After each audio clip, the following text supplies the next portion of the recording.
What's up, ladies and gentlemen, it's Michael here, and welcome back to a brand new Fudge Muppet Skyrim Remastered build. We've totally reimagined the backstory and roleplaying for a much more immersive experience with this one, and we've refined the skills, spells, and perks to enhance the gameplay as well. All across Tamriel, there are no tales more terrifying than that of the vampires, and while every vampire is scary enough to make sure the children get to bed on time, the Count is the most deadly, deceptive, and dastardly vampire imaginable.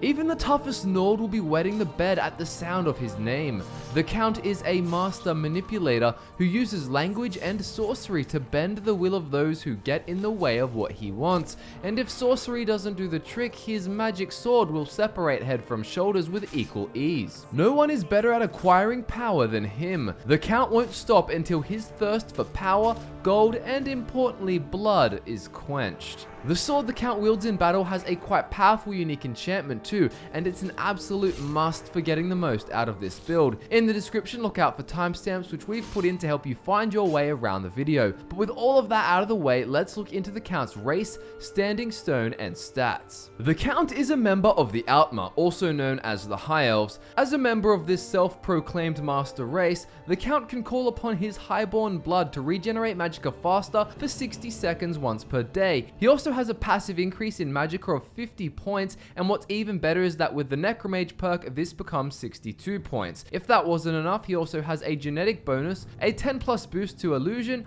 +5 to conjuration, and +5 to restoration. All of these will most certainly be useful bonuses for the Count. The Count will be using the Ritual Stone as it allows him to reanimate all nearby dead bodies for 60 seconds once per day. This is really fun to use and fits the role playing to a T. You can use it for the whole game if you'd like. His stat spread will be 50% health for survival purposes. Vampirism may provide immortality, but it doesn't protect against decapitation or any other mortal wounds you may endure in Skyrim. The other 50% will be for magicka to keep you casting illusion and conjuration spells whenever the need arises. The Count was born in the city of Cloudrest in the north of the Summerset Isles late in the Third Era. He was fortunate enough to be born into a wealthy family with significant political influence in the land, and from a young age he was groomed to follow in his father's footsteps, furthering the family legacy. While most children were frolicking in the fields and roaming the streets of Cloudrest, the Count was being tutored in literature, history, and the arcane arts. He found he had quite a knack for this talking shtick,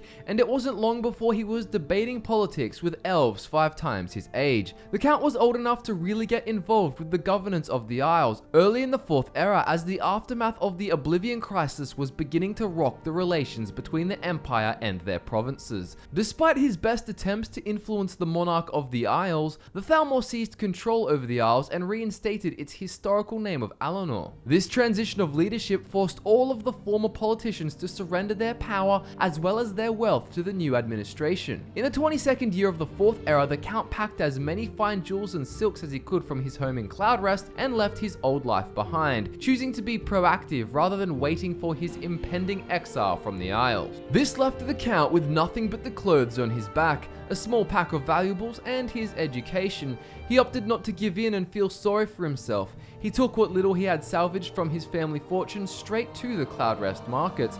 He sold all of the pieces of silk and jewelry for a tidy profit and used the funds to start his own trading company, specializing in high-end goods, of course. He managed to make quite a bit of gold for himself, while also refining his mercantile abilities.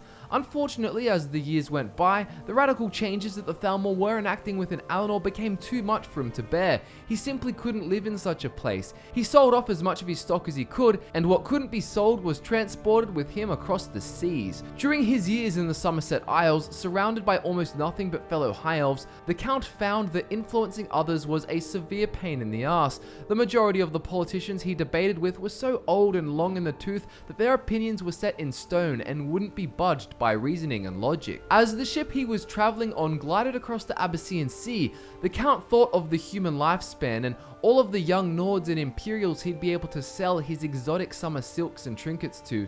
He began to salivate at the thought of all that potential wealth. Upon arriving in Anvil, his dreams came true, and then some. The port city was brimming with tourists who had more money than sense, merchants desperately craving some variety to their stock, and wealthy Imperial nobles trying to please their ladies. His jewels and silks were always a hit with the hopeless men of the court, trying to buy the affection of their romantic interests. For the following decades, the Count expanded his company and made connections throughout Cyrodiil, but the growing strains of the Great War meant the Thalmor influence in the province was increasing drastically. As a result, the Count moved inland, taking up residence in the Imperial City. The market district here was a battleground.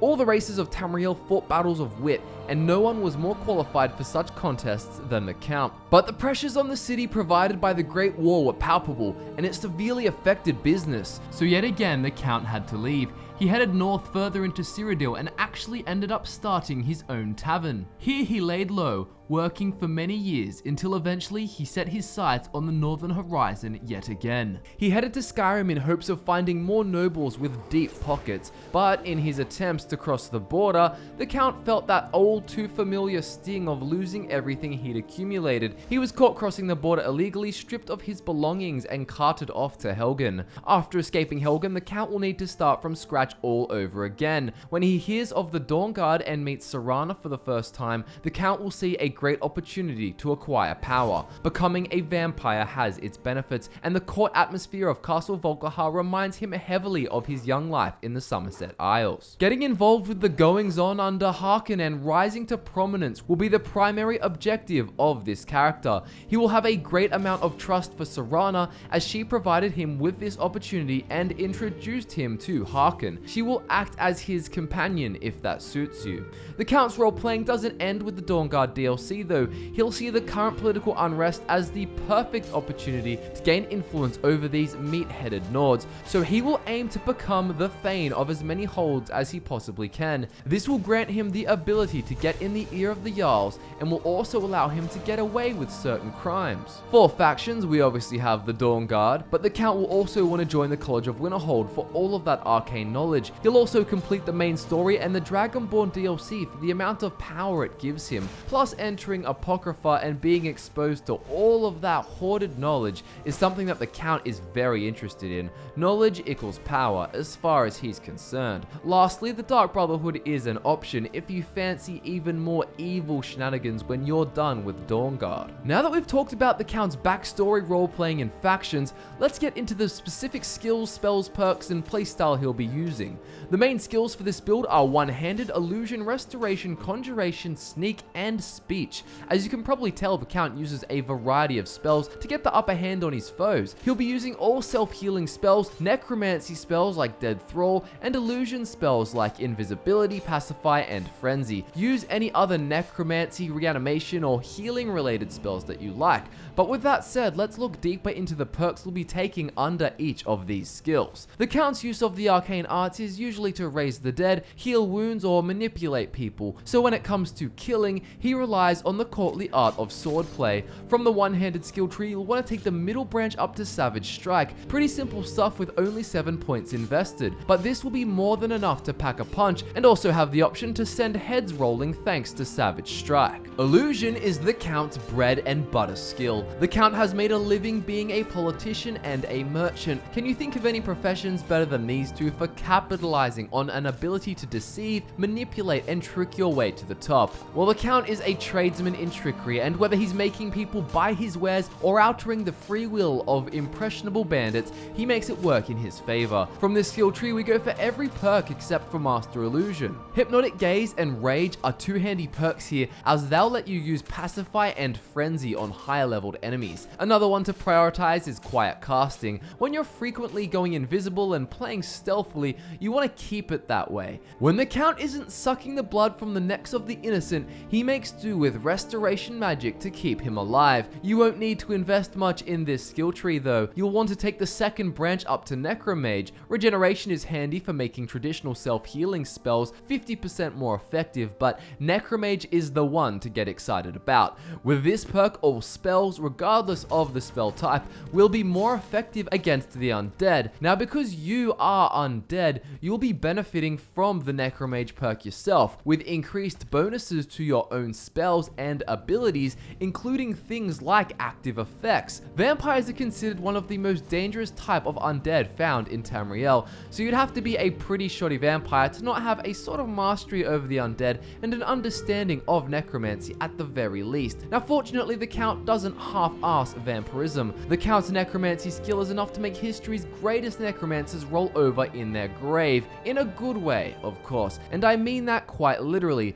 The Count could actually make them roll over in their grave. From Conjuration, we suggest going for the third branch up to Twin Souls, and the far right branch up to Master Conjuration. With the Necromancy perk, all of your reanimated undead will last longer, and with Dark Souls, they'll have an extra 100 health points. And finally, with Twin Souls, you can have 2 at once. 3's company, even if 2 of them are rotting corpses. Up next, we have Sneak. This skill has endless possibilities for someone wielding the Count's ambition, intellect, and mastery of the arcane arts. You could steal a Jarl Circlet, or you could creep up behind a bandit marauder and stick them with your sword. From this skill tree, we recommend taking everything except for Deadly Aim and Assassin's Blade. You're only using a sword, so there's no need to get bonuses for bows and daggers. Backstab will make your swords do 6 times more sneak attack damage. Shadow Warrior is another great pick as it allows your crouches to temporarily stop combat and forces distant opponents to search for a target. Say your invisibility runs out in the middle of battle. All you've got to do is get out of there, crouch, reuse your invisibility, and then take advantage of your stupid enemies and their short-term memory. And last on the list, we have Speech.